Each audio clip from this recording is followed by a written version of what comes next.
Pode sentar. Convido você a abrir a sua Bíblia. O texto que foi até compartilhado aqui pelo pastor Francisco, 1 Coríntios, capítulo 11.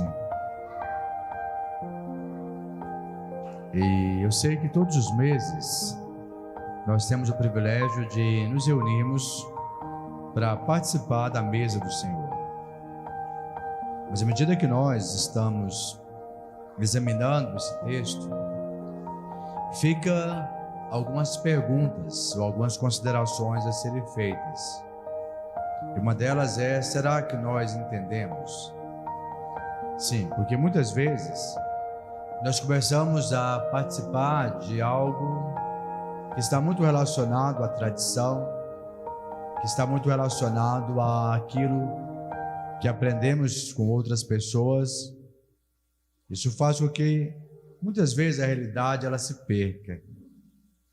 E se existe algo fundamental para o nosso desenvolvimento espiritual, e nós temos falado esses dias sobre maturidade cristã, é sem dúvida como nós lidamos com a compreensão acerca do corpo de Cristo.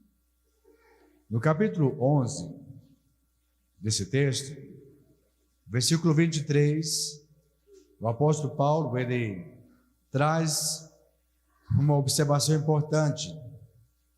Mas se você notar, ele diz assim: porque eu recebi do Senhor o que também vos entreguei, que o Senhor Jesus, na noite que foi traído, ele tomou o pão, e tendo dado graça, partiu e disse: isto é o meu corpo, que é dado por vós, fazei isto em memória de mim. Por semelhante modo, depois de haver ceado, tomou também o cálice, dizendo: este cálice é a nova aliança no meu sangue. Fazei isso todas as vezes que o beberdes em memória de mim. Porque todas as vezes que comerdes este pão e beberdes o cálice, anunciais a morte do Senhor até que ele venha.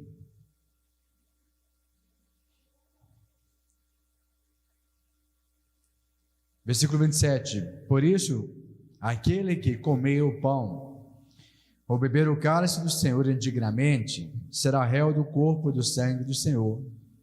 Examine-se, pois, o homem a si mesmo, e assim coma do pão e beba do cálice.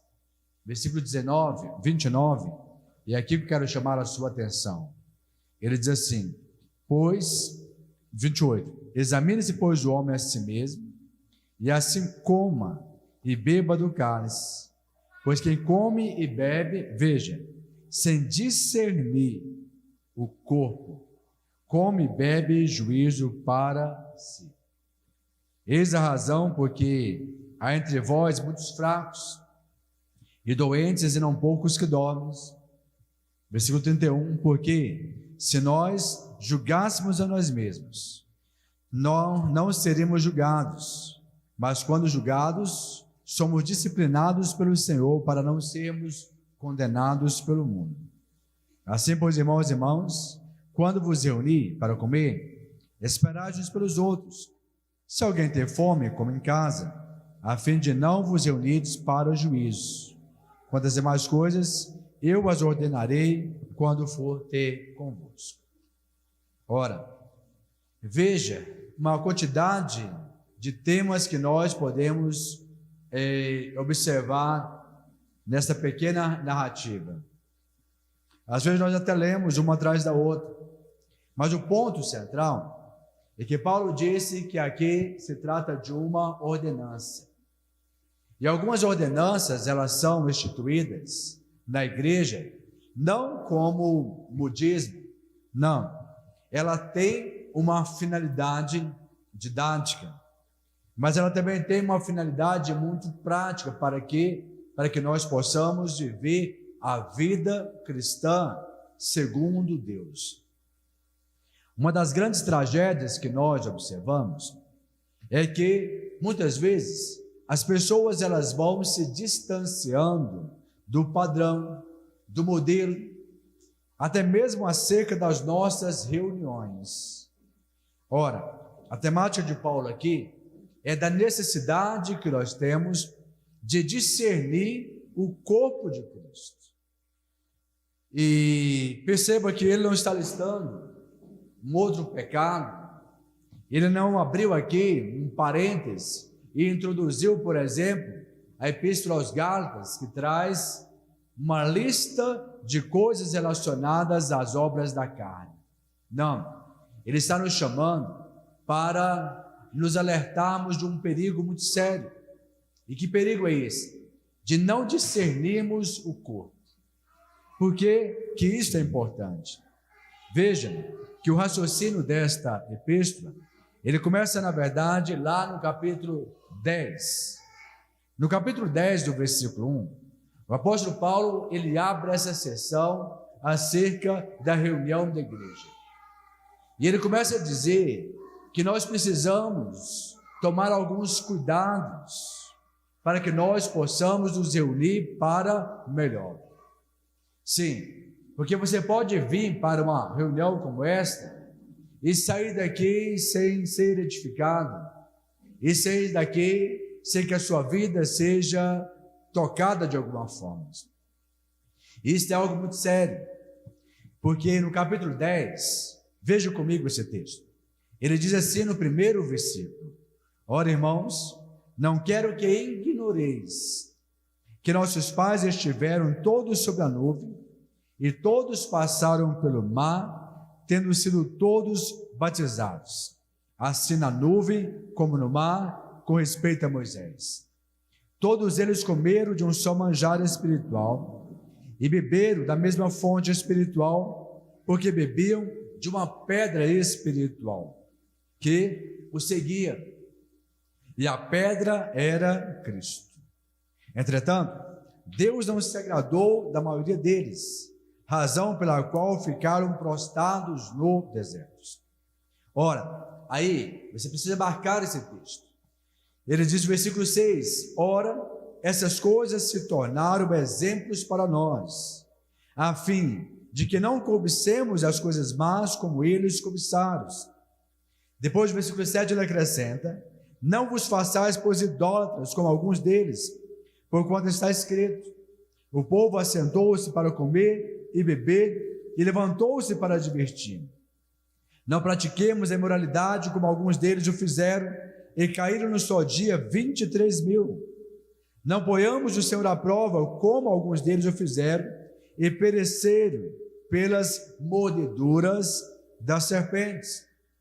E o 10, ele destaca de uma forma muito incisiva quando ele disse: nem murmureis, como alguns deles murmuraram e foram destruídos pelo exterminador.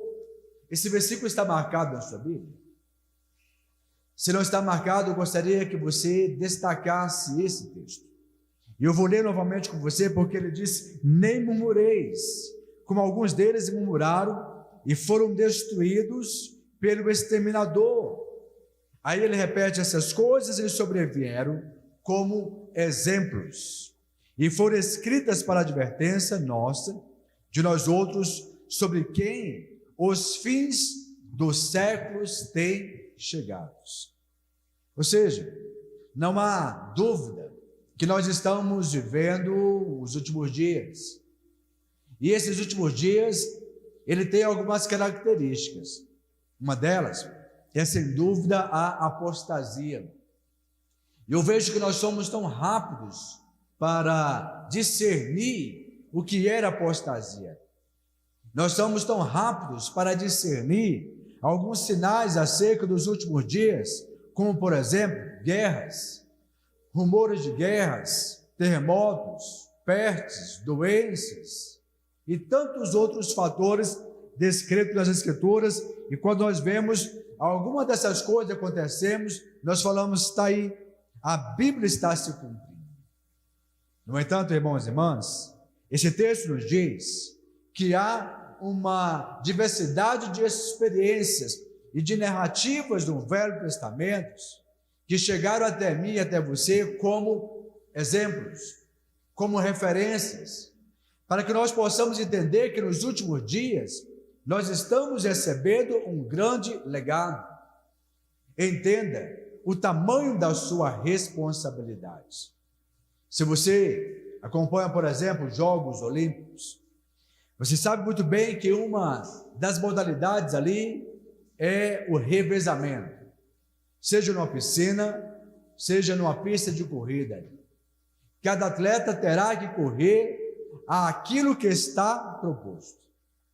E você olha a estratégia feita pelas equipes, como que aquele primeiro, ele parte com toda a velocidade. E como que aquele que recebe agora o último bastão, sobre ele pesa uma responsabilidade maior.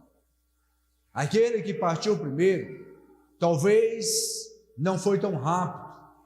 Aquele que partiu em segundo ou em terceiro lugar, talvez teve um bom desempenho, mas aquele que recebe o bastão rumo à reta final, sobre ele recai uma responsabilidade enorme. É ele que vai cruzar a linha de chegada. É ele que vai, então, determinar a vitória sobre o legado que ele recebeu. O que nós percebemos que a igreja não tem avançado é porque, ao receber um legado, ao receber um bastão, ao invés de se avançar edificando com base naquilo que você recebeu, as pessoas elas vão sempre retrocedendo. Então vamos imaginar da reforma protestante até aqui. E vamos perceber como a reforma ela trouxe alguns elementos importantes, proféticos, e muitos daquilo que aconteceu já estava até mesmo descrito nas Escrituras. E eles avançaram. Homens como Martinho Lutero, Calvino, entraram para a história porque foram fiéis ao legado que eles haviam recebido. Eles entenderam isso e impactaram aquela geração que mudou o mundo. Mas eles também passaram um legado. E quando chegamos no século XX, é interessante como que a igreja ela deu 2 passos para frente e às vezes 3 ou 4, 5 passos para trás.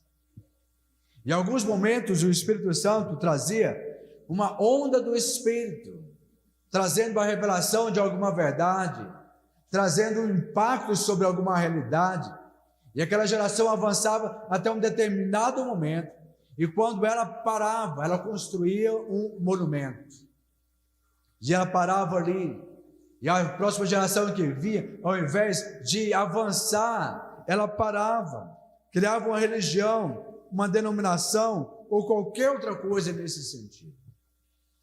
Nós recebemos um grande legado e uma grande responsabilidade. Se é certo que estamos vivendo nos últimos dias, é certo também que a última hora também se aproxima. E a pergunta é: nós discernimos o corpo de Cristo? Como que nós poderemos ganhar essa geração? Como que nós podemos destruir os principados, as potestades, os poderes das trevas, se nós não tivermos uma visão clara do que é e daquilo que não é o corpo de Cristo? E o apóstolo Paulo nos diz aqui da necessidade de discernir, de saber comparar essas coisas. A reunião da mesa do Senhor, ela não é uma opção, ela não é algo que eu faço se eu quiser ou quando eu quiser. Não, o texto diz que ele é uma ordenança. E quando nós deixamos de nos reunir para partir o pão, quando nós deixamos de nos reunir para sermos edificados mutuamente, nós estamos consequentemente andando em quebra de princípios. E todas as vezes que nós quebramos princípios, nós não estamos desfrutando da boa, perfeita e agradável vontade de Deus.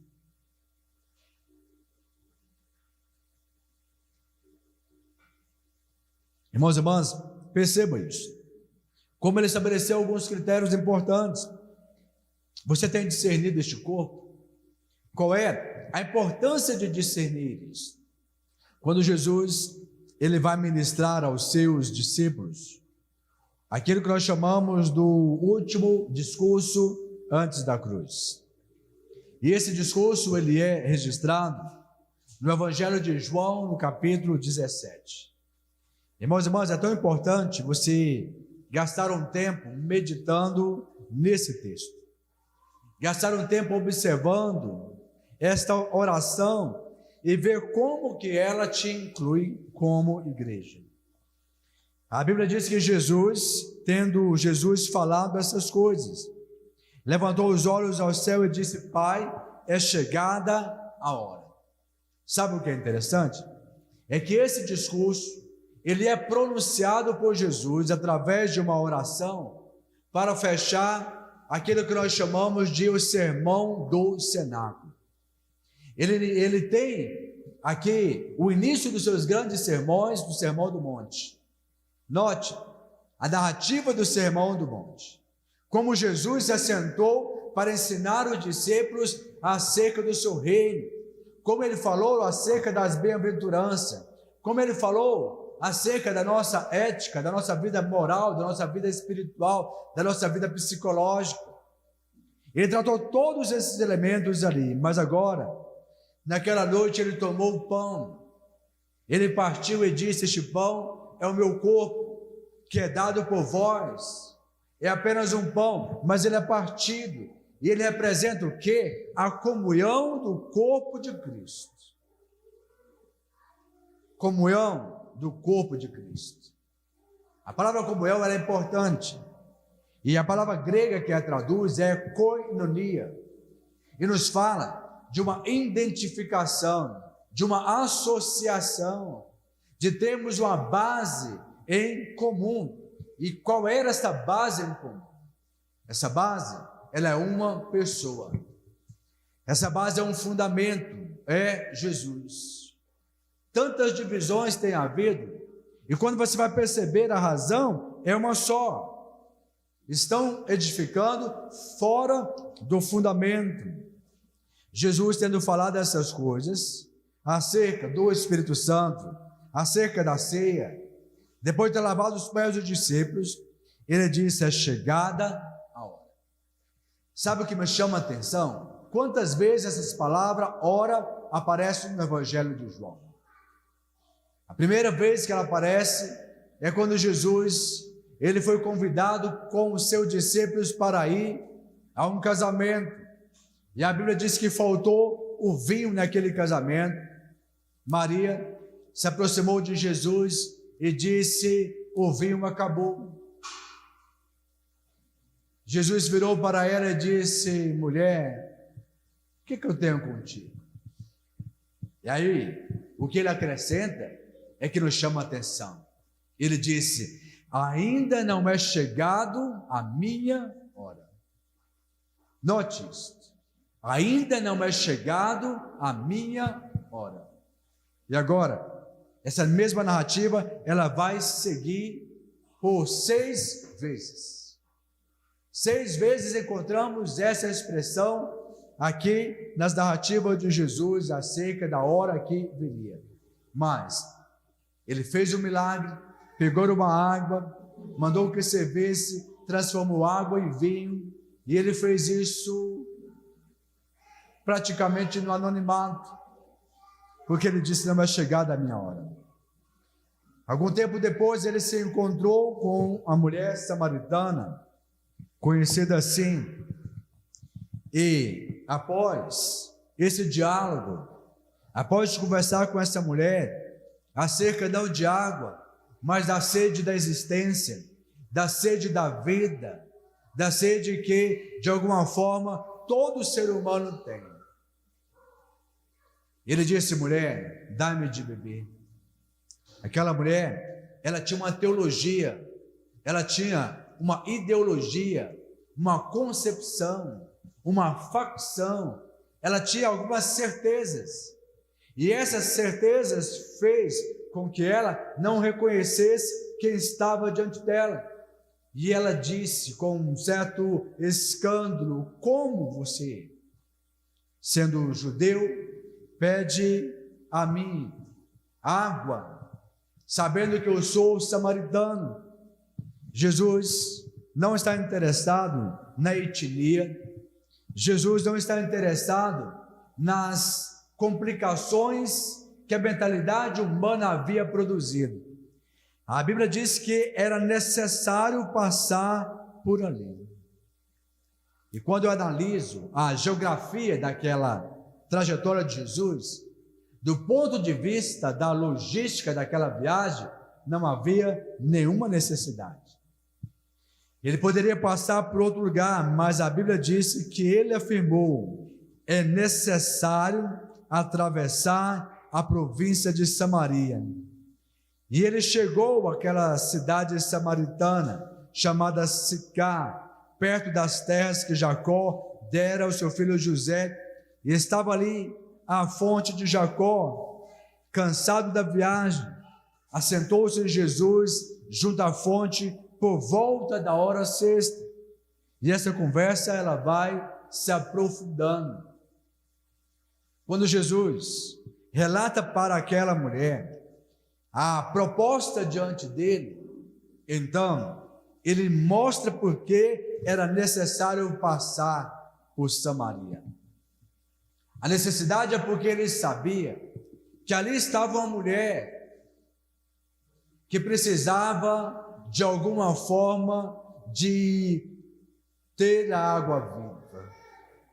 Ali estava uma mulher que era uma verdadeira evangelista, alguém comprometida com a mensagem que ela receberia. Essa expressão nós vamos notá-las em um outro momento, quando Jesus disse que era necessário passar para o outro lado, e do outro lado ele encontrou aquele gadareno, aquele homem possuído por legiões, aquele homem que vivia nos sepulcros, aquele homem que tinha feridas no corpo, prisões na alma, que clamava de dia e de noite e ninguém ouviu o clamor da sua alma, mas agora também era necessário passar por Samaria, porque havia ali uma mulher, e ela tinha uma sede diferente.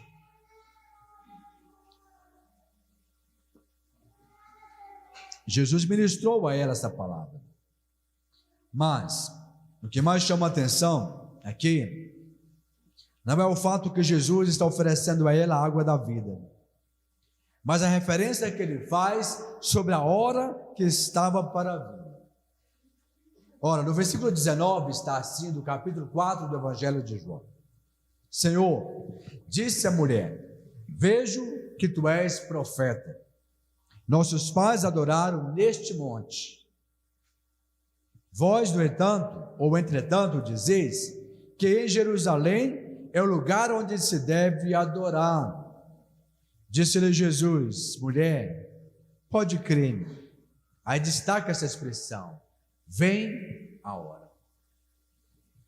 Note como essa expressão vai ganhando uma dimensão tão mais profunda na mensagem de Jesus. Primeiro ele diz para Maria: não é a minha hora. Agora ele traz uma promessa.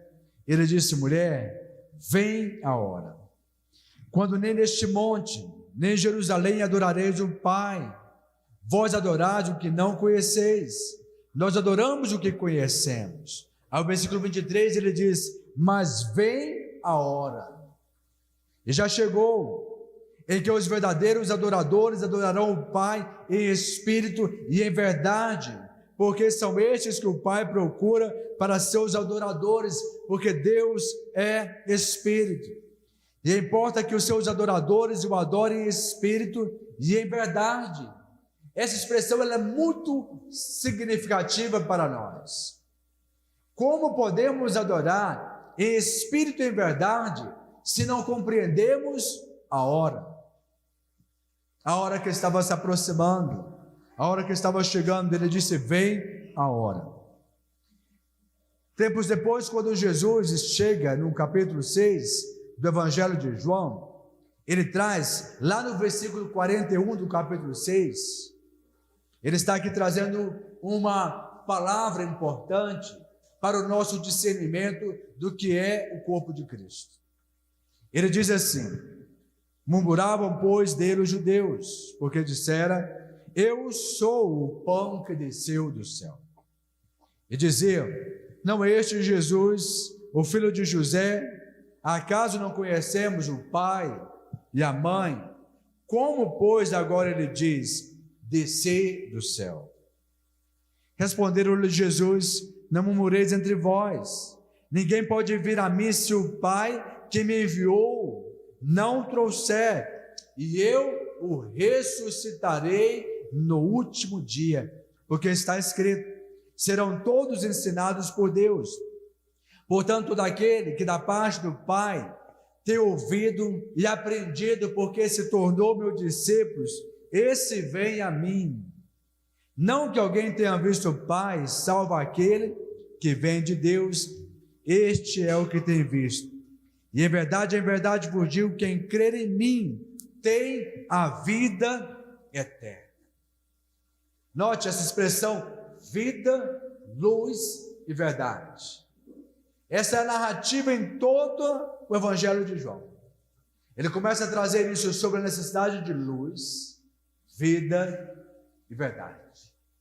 O apóstolo Paulo sintetizou a sua teologia em 3 expressões: quando ele falou do amor, quando ele falou da comunhão e da graça. As pessoas até fazem isso no final do culto. Ela disse que o amor de Deus, que a graça do Filho e a comunhão do Espírito Santo seja com cada um de nós. Mas para discernir o corpo de Cristo, eu preciso de luz. E essa luz me leva à verdade, essa verdade me leva à vida. E quando eu conheço o caminho, a verdade, a vida, essa vida em abundância proposta por Jesus, ela é colocada diante de mim como algo alcançável. Você tem vivido isto? Ou não? Qual é a sede que você tem de Deus hoje? Qual é a fome que você tem de Deus hoje? E quais são os substitutos que você criou para esta sede e para esta fome? Sim, porque talvez você já tenha tido uma experiência de não conseguir almoçar em um dia. Você vai ali, compra uma balinha, né? Põe uma balinha na boca. Você criou um substituto para a fome, espera mais um pouco. Ou então você cria um outro substituto para aquela refeição, mas você não parou para priorizá-lo. Muitos de nós não percebemos o clamor da nossa alma. Muitos de nós não estamos ouvindo o chamado do Espírito Santo hoje para um revestimento de poder, para um revestimento de glória, para uma manifestação nova nos últimos dias, irmãos e irmãs. Porque ao invés de nós discernirmos acerca das calamidades dos últimos dias, nós precisamos discernir o corpo de Cristo. Porque ao discernir o corpo de Cristo, uma nova unção ela vem sobre nós. E aí, o inferno irá estremecer. As portas do inferno irão estremecer. A igreja primitiva ela perseverava na doutrina, na comunhão, no partir do pão e nas orações. Por que ela perseverava? Porque ela sabia que isto são pontos inegociáveis. E aí Jesus ele está dizendo então que aquele que de mim se alimenta, por mim viverá. Aquele que de mim se alimenta, por mim viverá. Veja o que ele diz, versículo 54 do capítulo 6: quem comer a minha carne e beber o meu sangue. Ora, o que nós fizemos hoje aqui? O que representa a ceia? Quais são os elementos que Jesus apresentou ali? Respondam para mim. Quais são? A carne e o sangue. Quem comer a minha carne, o pão, e beber o meu sangue, o cálice, tem a vida eterna e eu o ressuscitarei no último dia. Pois a minha carne é verdadeiramente comida e meu sangue é verdadeiramente bebida. Quem comer a minha carne e beber o meu sangue permanece em mim e eu nele. Aí eu te pergunto então, participar da reunião é opcional? É algo que você diz assim, olha, eu não vou participar hoje porque, sei lá, eu pequei. Eu não vou participar hoje porque talvez eu esteja com a minha consciência pesada. Eu não vou participar hoje porque eu examinei a mim mesmo. E ao examinar a mim mesmo, não me achei digno de participar, irmãos e irmãs. Qualquer um que faz isso, sem discernir claramente a mensagem da hora que estava se aproximando, não entendeu nada, não discerniu nada, e é por causa disso que há entre vós muitos fracos, doentes e muitos que estão dormindo, porque não discerniram a necessidade de estar nele. Estamos nele pela comunhão, estamos nele não apenas porque você comeu um pão, ou apenas porque você bebeu um cálice. Não, irmãos e irmãs, não é por isso. É porque a luz de Deus, a glória de Deus, o Espírito Santo te iluminou. E como que ele faz isso? Te convidando, sabe, trazendo aquela vontade de se alimentar da palavra. Você diz, hoje não, amanhã. Aí você vai lá, pega uma série, você vai lá, assiste um filme, você vai, sei lá, para as redes sociais, e aquele tempo que você tinha, que o Espírito Santo chamou, se torna cada vez mais fraco. Cada vez mais fraco. Ao ponto que talvez tem gente que tem mais de anos que nunca ouviu a voz de Deus. Nunca mais ouviu. A voz do Senhor, ela é poderosa. A voz do Senhor faz temer os povos, mas a Bíblia diz: não extingueis o Espírito. Como que eu vou extinguir o Espírito? A palavra aqui é apagar. Todas as vezes que ele acende uma chama, um desejo no seu coração, e você tira os olhos da centralidade da cruz de Cristo, começa talvez a olhar para tantas coisas, e não vai para a palavra, não tira um momento para estar com o seu Deus, com o seu Senhor, e ouvir o que o Espírito tem a dizer, porque a Bíblia diz que o Espírito está falando, e se hoje você ouvir a voz do Espírito, não endureça o seu coração, porque se você endurecer o seu coração, você não está discernindo, e se você não está discernindo, você não está tendo vida. Se você não está tendo vida, você não vai experimentar esta realidade extraordinária que Deus está propondo para nós. Que comer a minha carne e beber o meu sangue permanece em mim e eu nele, assim como o Pai que vive me enviou, igualmente eu vivo pelo Pai também. Veja, mais um texto para você marcar. Também, quem de mim se alimenta, por mim viverá. Este é o pão que desceu do céu, e nada semelhante àquele que vossos pais comeram, e contudo morreram. Quem comer este pão, viverá eternamente.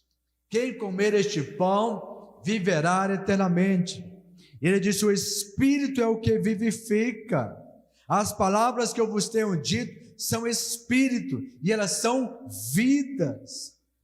Note então que o meio de Deus nos edificar é a sua palavra, e a sua palavra viva.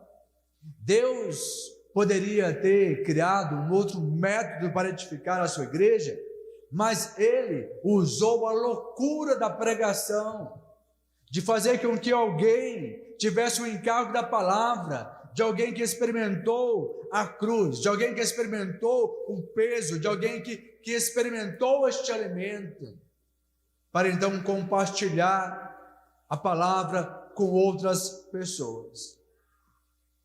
Para edificar a sua igreja, ele disse isso, ele chamou o seu povo, ele disse: ide por todo mundo e pregai o Evangelho. O Espírito é o que vivifica, a carne para nada aproveita.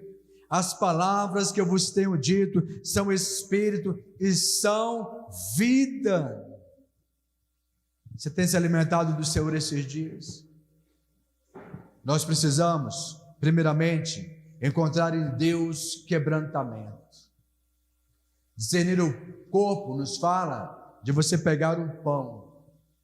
Para se formar o pão, é preciso que um processo de quebrantamento ocorra. Este processo ele começa lá no grão de trigo.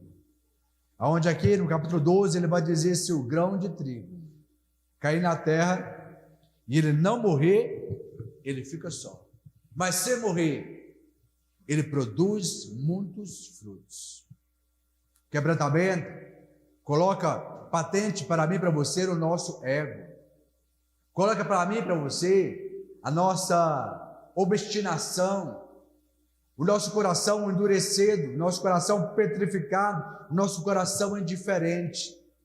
Mas se em algum momento eu ouvir a voz do Espírito, o Espírito é o que vivifica, a palavra viva, ela tem o poder de me transformar. E aí, eu posso ministrar de uma maneira diferente. O Evangelho se torna boas novas. Que o Espírito Santo possa te conduzir a esta experiência de vivificação, de discernimento. Mas se há sede em você, se há fome em você, não crê substitutos para isso.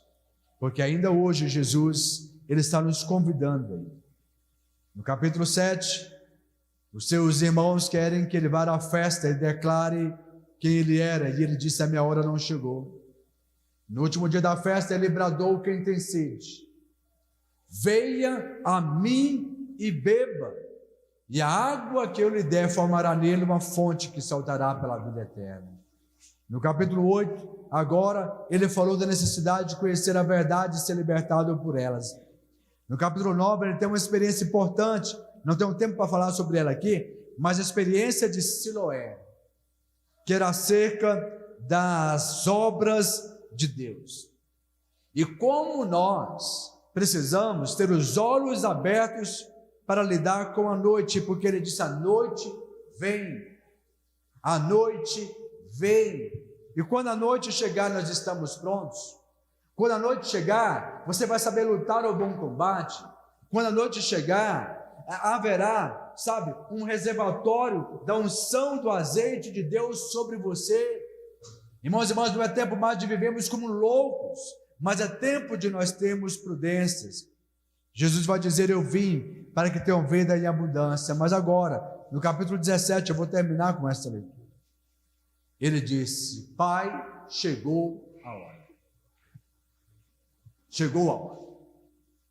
E veja que esta hora que havia chegado, o que Deus faria, Ele nos incluiria nele. Ele nos conduziria à cruz, morreria uma morte de substituição, com o seu próprio sangue. Ele estaria, portanto, agora estabelecendo a nova aliança. Deus tem uma aliança com você. Que o Espírito Santo te conduza a isso no nome de Jesus. Vamos orar?